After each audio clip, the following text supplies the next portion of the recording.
Minha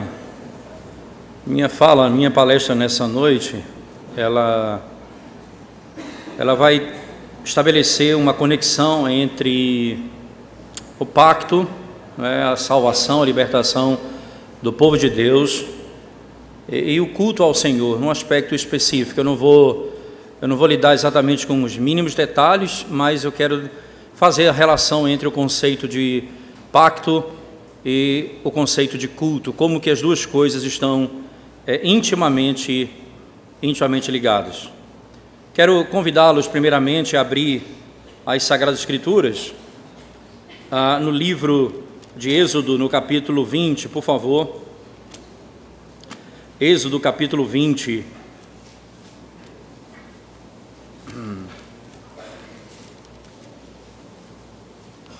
Verso 4, eu vou ler o verso 2 e o verso 4 em diante.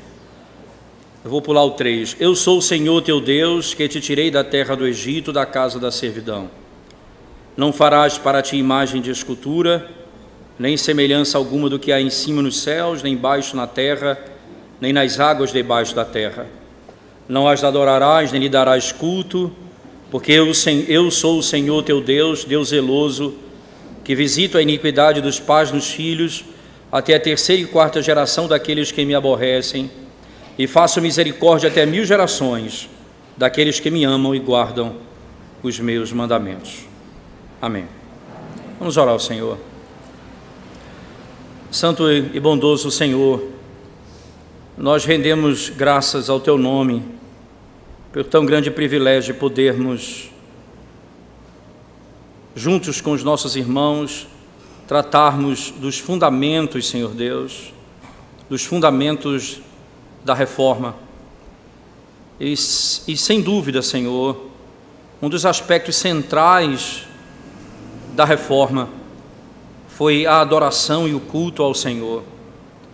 Um dos pontos centrais do Sola Escritura foi estabelecer que o culto ao Senhor deveria ser prescrito e ordenado pelo Senhor, e não por invenção do homem ou mesmo sugestão de Satanás. Graças te damos por tão grande privilégio de podermos abrir a Tua palavra, reconhecendo tais verdades. Pedimos a Tua bênção sobre esse momento de estudo da Tua palavra. Fala conosco, em nome de Jesus. Amém. O Senhor, irmãos, quando Ele libertou Israel do cativeiro egípcio, Ele disse as seguintes palavras no capítulo 4, verso 22 e 23 de Êxodo: Israel é meu filho, meu primogênito. Então eu digo a você: deixa o meu filho ir, para que me sirva no deserto, para que no deserto me adore.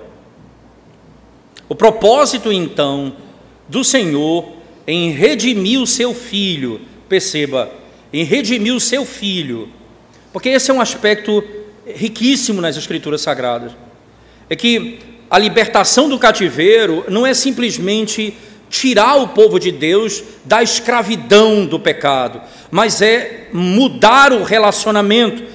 Eles eram filhos bastardos de Satanás, isto é, presos pelas garras de Satanás, agora serão feitos filhos de Deus. O Senhor os chama, então, de meu filho. Um relacionamento que não poderia ser mais íntimo. Deixa o meu filho ir, para que no deserto me adore. O que então esse filho deveria fazer, se não adorá-lo? Você entende que a nossa vida, como libertos pelo Senhor, é viver para a glória dele, mas o resumo disso, na linguagem bíblica, é: deixa o meu povo ir, para que no deserto me adore. Mas esse drama, ou essa trama, não termina aqui no capítulo 4, veja, por favor. Entre Moisés e Faraó, por exemplo, nós lemos no capítulo 5 de Êxodo, verso 1, as seguintes palavras: o Senhor o Deus de Israel, isto é, assim diz o Senhor, o Deus de Israel, deixa o meu povo ir, para que eles celebrem as minhas festas no deserto. Em Êxodo, no capítulo 7, por favor, verso 16. Veja de novo, 7,16. Então, o Senhor fala de novo sobre a libertação e qual o propósito dessa libertação. Qual é o propósito? Para que eles possam me servir, me adorar no deserto.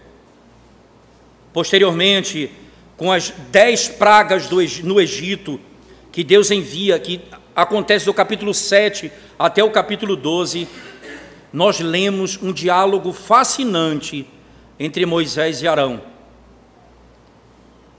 De um lado, Faraó, que é aquele que não queria permitir que o povo de Deus saísse para adorá-lo.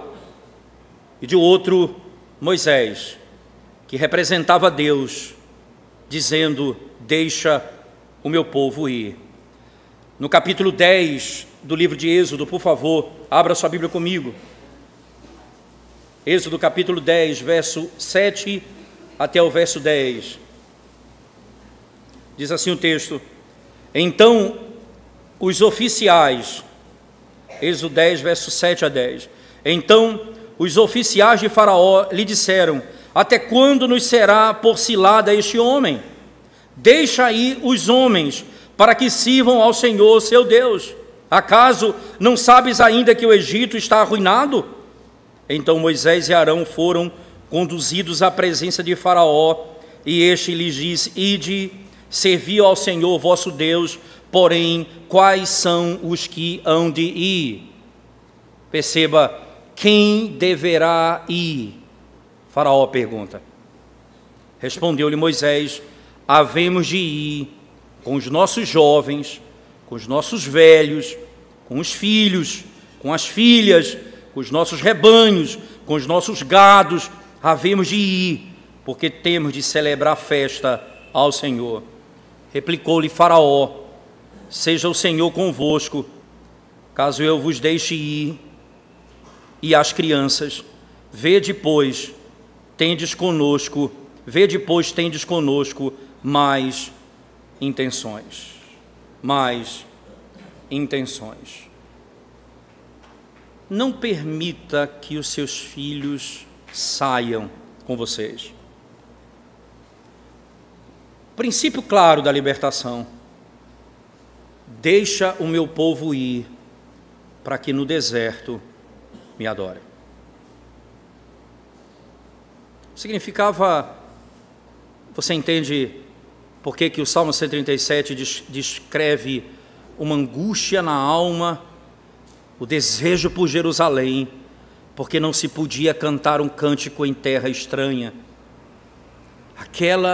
Aquele não era o lugar, aquela não era a igreja, aquele não era o Monte Santo do Senhor, aquele não era Jerusalém, o lugar que representaria o conceito que nós acabamos de aprender, a igreja do Senhor. Não é esse o lugar em que nós vamos adorar. Nós não vamos adorar estando no mundo. Nós não vamos adorar o Senhor estando preso pelas garras de Satanás. Nós não vamos adorar servindo ao pecado. Nós vamos adorar o Senhor como libertos das garras de Satanás, do pecado e do mundo. O que intriga aqui é que Matthew Henry, comentando esse texto, disse: por trás de Faraó estava Satanás, querendo impedir que os filhos adorassem juntamente com seus pais. O Senhor diz abertamente: esse é o principal propósito da sua libertação, cultuar a Deus no deserto, servir ao Senhor. Só para você entender um pouco do que a imagem, como ela é bem clara, o livro de Êxodo, até o capítulo 19, você tem um movimento das pessoas pelo deserto, até o capítulo 19. Do capítulo 19 em diante, eles chegam no Monte Sinai. Eles passam um tempo no Monte Sinai. Porque Deus disse a Moisés, no capítulo 4, que ele daria 3 marcas, 3 evidências de que ele era chamado por Deus: a lepra, o bordão que se transformaria em serpente e o encontro dele com o povo no Monte Sinai. Era essa uma das marcas. O Deus que iria transformar o homem e a natureza do homem, que é poderoso para fazer algo que não tem vida, se tornar algo com vida, que é capaz de curar o enfermo, dando-lhe saúde, é o Deus também que vai estabelecer um princípio: eu vou me encontrar com vocês nesse monte. Interessante que no capítulo 19 de Êxodo, o texto diz assim: Moisés tira o povo da tenda e diz: hoje nós vamos nos encontrar com Deus. Que coisa espetacular! Hoje nós vamos nos encontrar com Deus. Homem, mulher, jovem, criança de colo, mama, todos foram se encontrar com Deus. Você percebe como que o culto ao Senhor é parte fundamental dessa obra da redenção.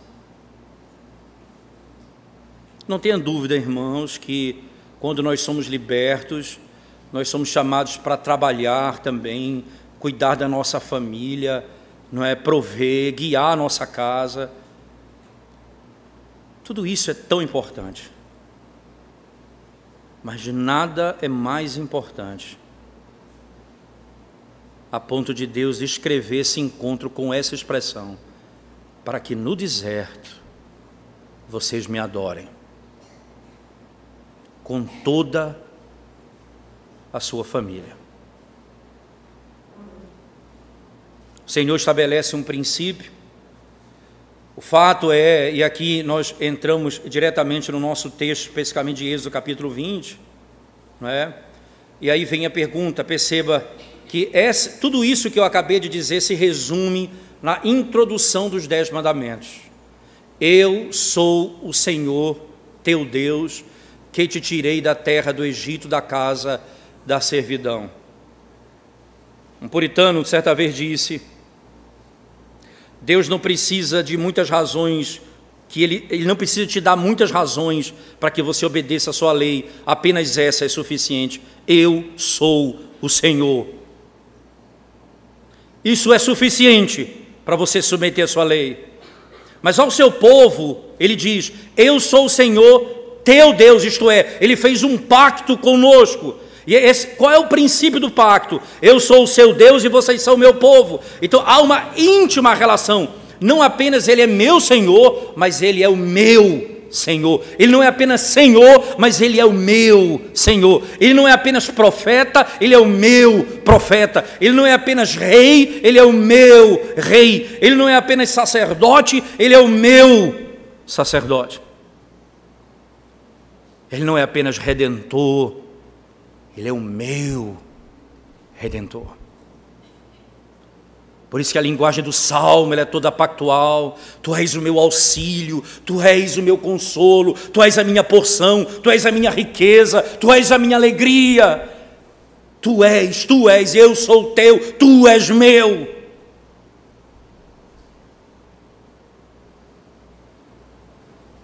Então Deus que nos liberta da escravidão pelo poder da sua palavra, pela sua palavra, nos diz como ele deve ser adorado. E o que me intriga nesse mandamento, porque eu não posso entrar nos mínimos detalhes do mandamento, porque seriam 2, 3 palestras, não é o meu ponto aqui, entenda exatamente, eu não quero entrar nos detalhes dessa discussão, mas eu quero que você tenha consciência, pelo menos hoje, E se você não tem, você saia com essa consciência daqui, de que essa é a tua principal tarefa. Perceba como as razões que são dadas são espetaculares.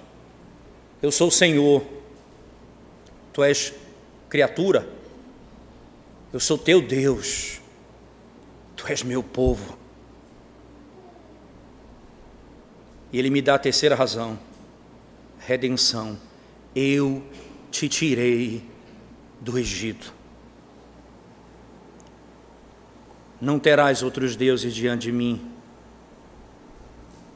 Não farás para ti imagem de escultura. Eu sou o Senhor, o teu Deus, que te libertei da escravidão. Por que, então, irmãos, o segundo mandamento é tão particular? Por que é tão particular? Veja que o primeiro mandamento é: não terás outros deuses diante de mim. Isso é rico por natureza.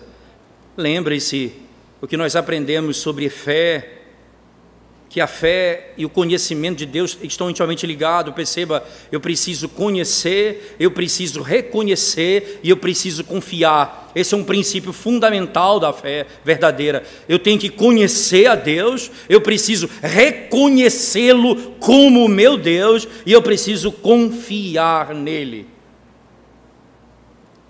Mas isso tudo está envolto no primeiro mandamento, que diz respeito ao culto ao Deus verdadeiro, do íntimo do meu coração, com a sinceridade da minha alma.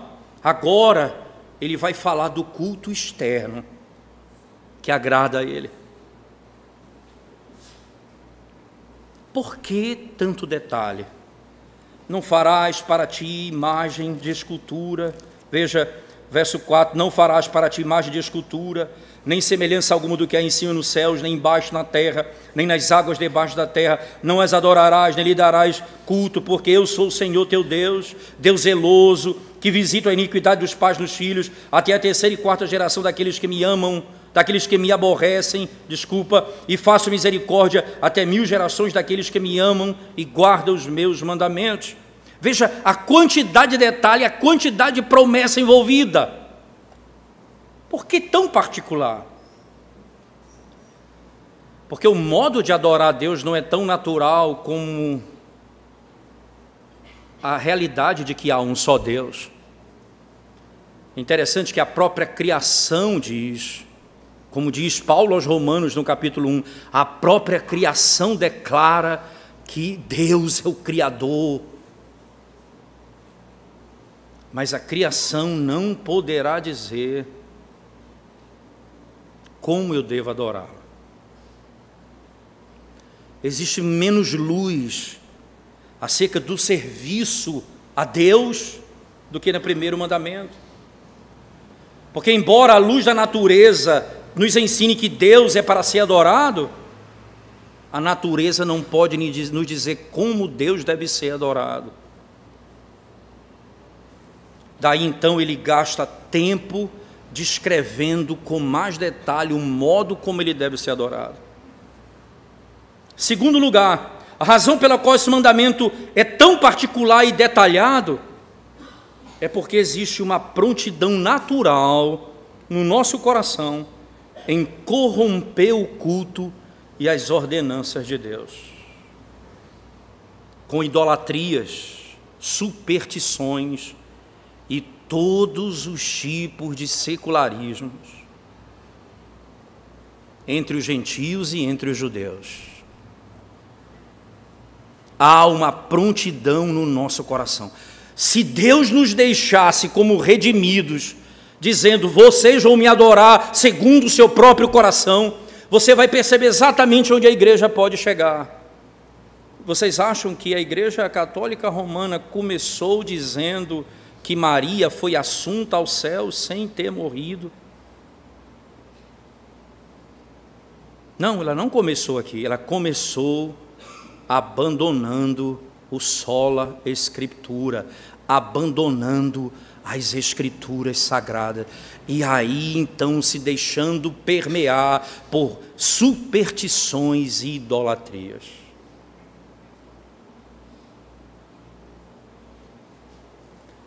Você acha que as igrejas que se chamam neopentecostais, elas têm uma cruz vazada, um lugar para passar com sal grosso, banho?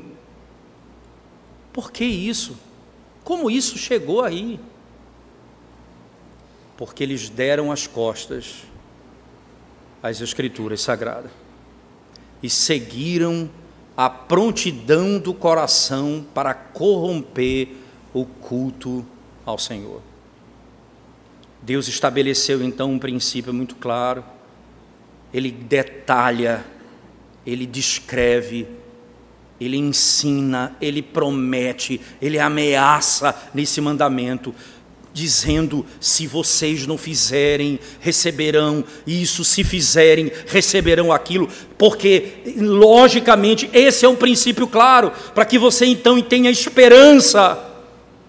E é interessante que os nossos filhos serão abençoados, Ele abençoará até 1000 gerações, e é interessante que muitas famílias procuram uma igreja que tenha um ministério para criança, mais do que procuram uma igreja para ouvir o verdadeiro Evangelho.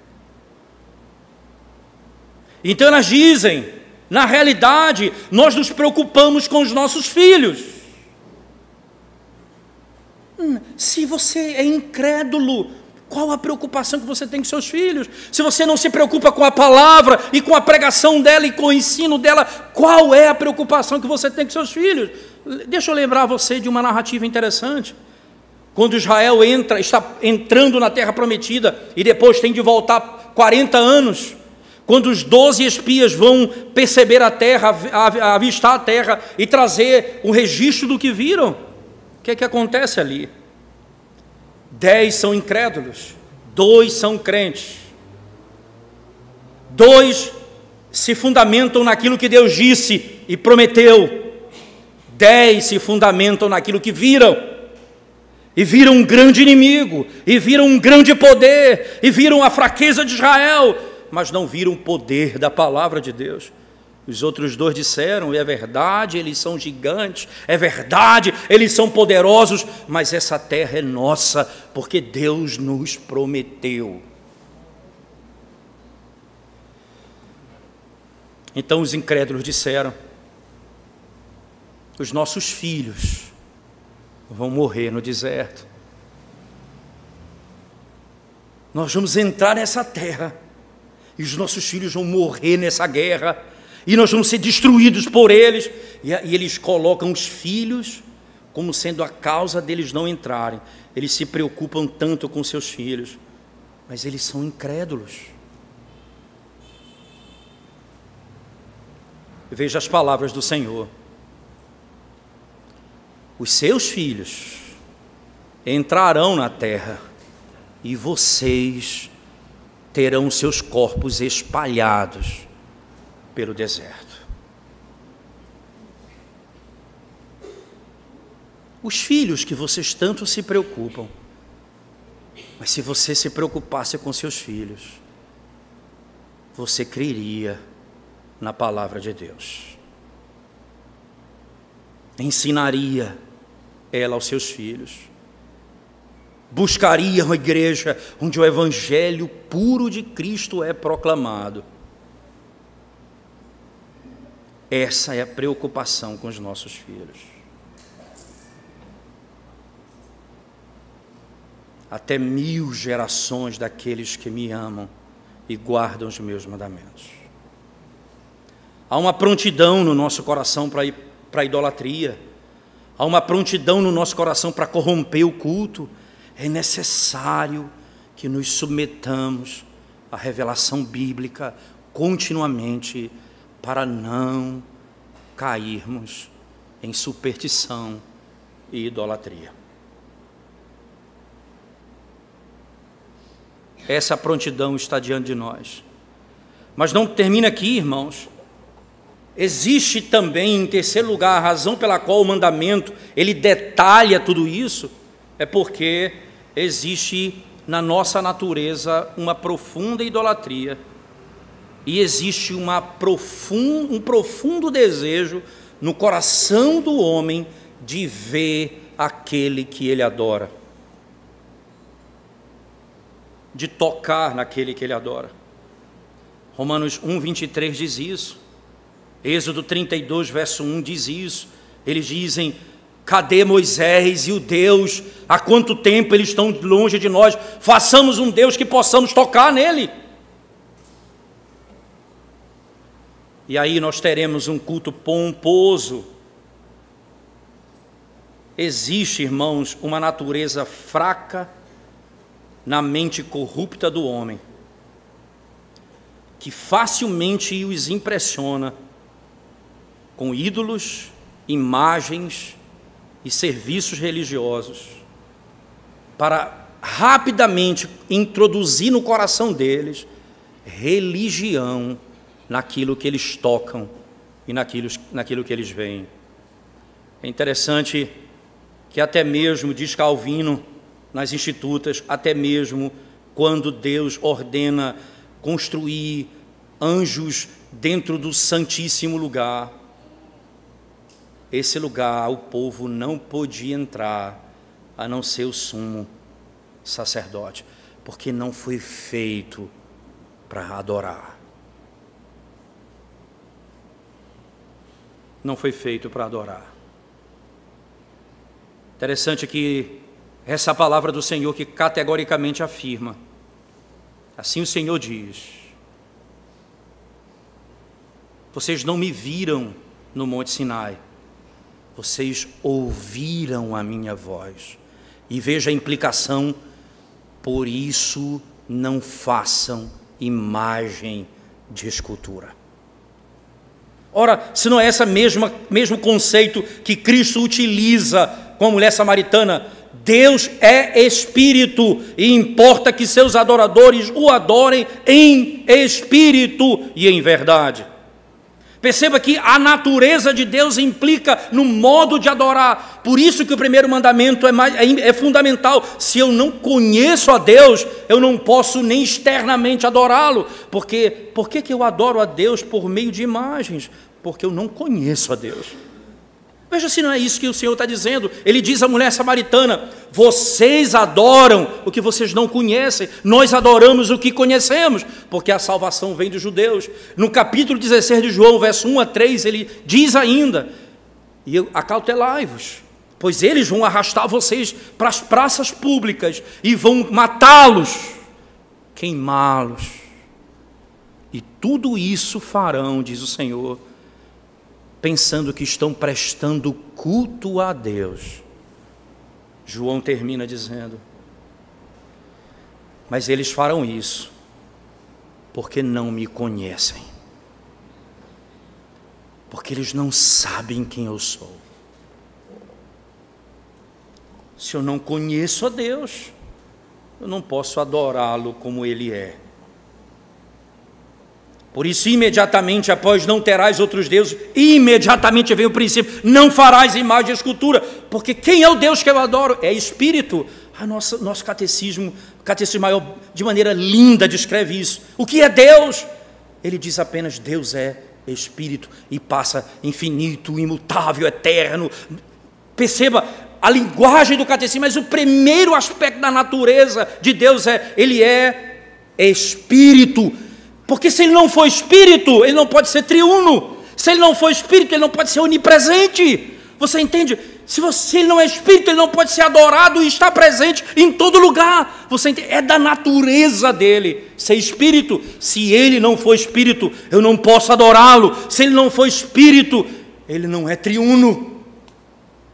Então o catecismo declara isso: Deus é Espírito. Deus é Espírito.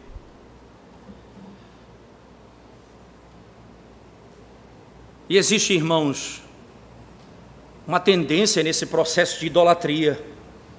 Por isso o Senhor marca categoricamente no segundo mandamento: Existe uma natureza no processo da idolatria de não se contentar com um ídolo, mas de fazer um ídolo após o outro. Interessante. Não existe possibilidade alguma de alguém fazer isso. Veja, há um santo para cada dia. E falta um dia, então é o dia de todos os santos. Você quer casar? Tem um santo. Você vai viajar de navio? Tem um santo. Você perdeu alguma coisa? Tem um santo. Você percebe? É uma fábrica que não tem fim. E isso entra no culto. Esse é o nosso coração, que produz essas coisas continuamente. E não há limite para ela. Você pode, por favor, abrir as Escrituras comigo. Livro do profeta Jeremias, capítulo 50, por favor. Jeremias, capítulo 50, versículo 38. Diz assim a palavra de Deus: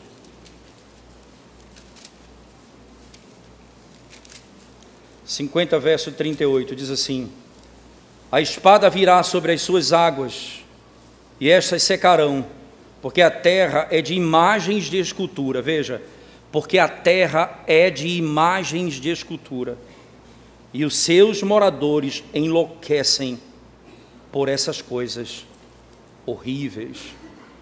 A espada virá do deserto, a espada virá sobre as suas águas, e estas secarão, porque a terra é de imagens de escultura, cheia de idolatria. Por isso a preocupação central de Deus em libertar o seu povo é dizer: deixa o meu povo ir, para que no deserto eles me adorem. Deixa o meu povo ir, para que no deserto eles me adorem.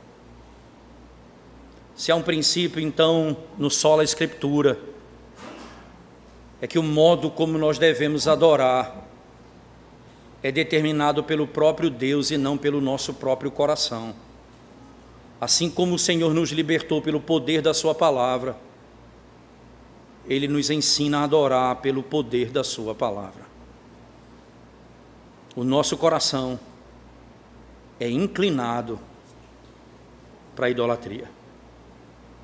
Não deixem o seu coração ser guiado por suas imaginações e por sugestões de Satanás, mas pela palavra de Deus. Porque há uma promessa, irmãos, há uma promessa, que Ele nos abençoaria. E veja como é maravilhoso isso, que o mandamento do Senhor é claro: e eu terei misericórdia até 1000 gerações daqueles que me amam e guardam, veja como está no plural, os meus mandamentos. Você entende? Quando você guarda esse mandamento, como Deus ordena, Ele não coloca que guarda o meu, mas diz os meus mandamentos. Em outras palavras, quando você adora a Deus verdadeiramente, é porque você o conhece, é porque você sabe falar diante dEle, você não toma o nome dEle em vão, é porque você ama o dia do Senhor.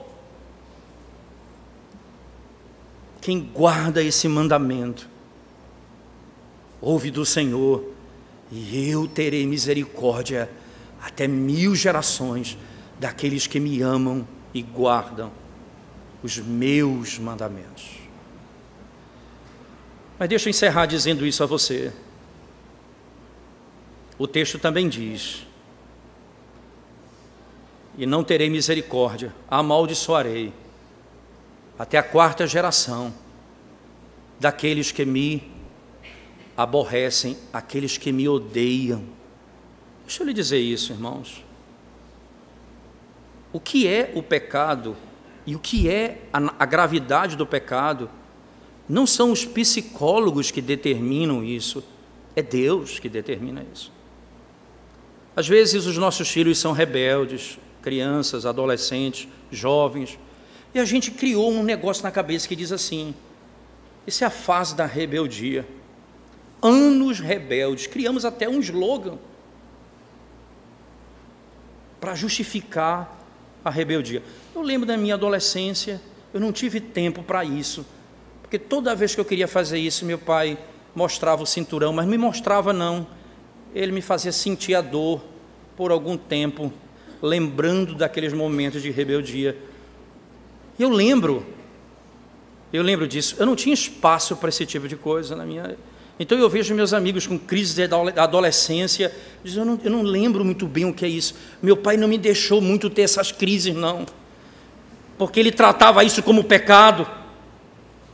E veja então o que é que Deus diz diretamente a Saul, em 1 Samuel 15, veja, é só você lembrar do verso 22, 23, 24, quando ele diz, ora nós trouxemos aqui esses animais, fruto da nossa desobediência, para cultuar o Senhor. Deus disse, melhor é obedecer do que sacrificar. E aí ele vai e diz, continua dizendo, porque o pecado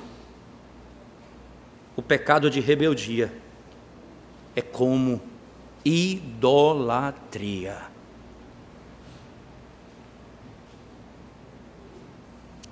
E de obstinação, como de feitiçaria.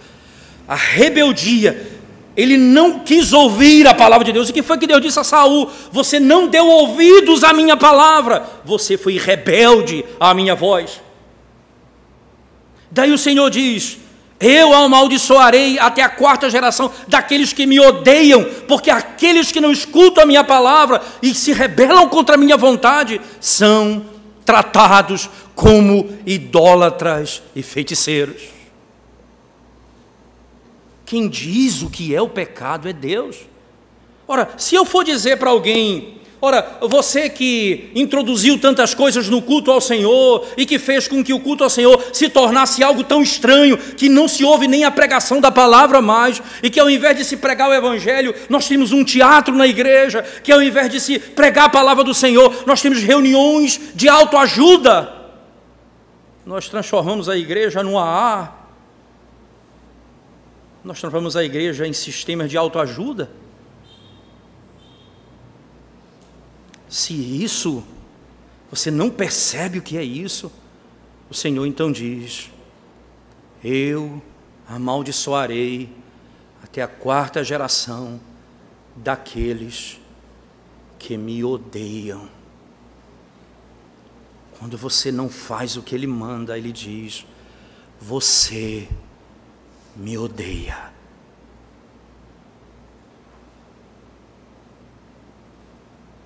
Não amenize o pecado que Deus descreve dessa maneira. Então, a sua palavra, revelada para nós, é o nosso guia. E nós temos que nos guiar nela, para pregar, para aconselhar, para evangelizar, para cultuar. Porque Deus nos libertou do Egito e disse, eu te libertei para que no deserto você me encontre, para que você me cultue, me adore. E aqui nós estamos aprendendo isso. Desejo do meu coração, sincero e honesto, irmãos, é que vocês, irmãos, se mantenham firmes. Conselho dessa igreja, mantenham-se firmes, irmãos, no que vocês têm feito, no trabalho que vocês têm feito nessa cidade. Que Deus abençoe vocês grandemente, nesse esforço, nessa labuta, nesse trabalho, de agradar a Deus pela pregação, pelo ensino, pelo evangelho, pela pureza do culto a Ele. Você, pastor amigo que está aqui nessa noite também, lembre-se, sinta-se exortado como irmão, nessa noite que ama e que quer o seu bem, sinta-se exortado a buscar essa verdade para a sua igreja, trazendo para o centro do culto a direção de Deus, o modo como Ele quer ser adorado. E você, irmão, que adora e cultua a Deus numa igreja fiel, pare de reclamar por tanta bobagem e exalte ao Senhor por tão grande privilégio que Deus tem dado a você. O desejo do meu coração é que essa igreja e todos os que estão aqui, as igrejas representadas aqui, tenham essa verdade como sua verdade, hoje e todos os dias da sua vida. Amém. Vamos orar ao Senhor mais uma vez. Ó Deus, nós te damos graças por tua palavra e pelo privilégio de podermos refletir nelas, Senhor. Vasculhando o nosso próprio coração, pecaminosidade do nosso coração, nos fazendo adorar o Senhor da forma, do modo como o Senhor requer, mas também com o coração que o Senhor requer, com a sinceridade que o Senhor requer, com o zelo que o Senhor requer, para que a glória do Senhor se revele no nosso meio. Na simplicidade do culto se veja a suntuosa presença de Cristo.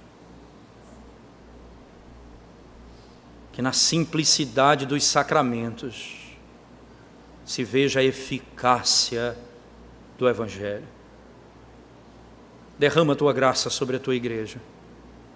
Em nome de Jesus nós oramos. Amém.